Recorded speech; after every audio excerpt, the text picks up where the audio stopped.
Hi everyone, it's Mark and welcome to Marcus Field Diary.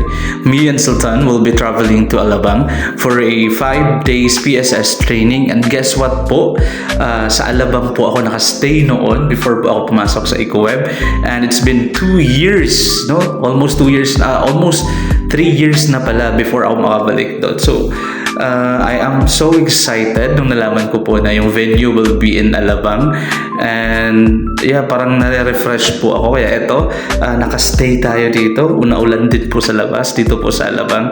And ang dami ko pong memories dito kasi dito po ako talaga nagtagal for almost 7-8 years.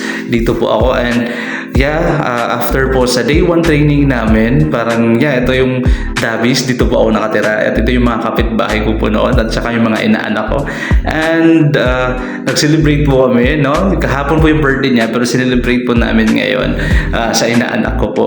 So I am blessed na nakabalik ulit dito. Dito po kasi sa pinuntahan ko, ito yung apartment, ito yung nirerentahan po namin noon. No, for almost 8 years or 7 years, dito po umiikot yung mundo ko noon. Kaya yeah, yun lang po muna. Ingat pang lahat. This is Mark and bye-bye.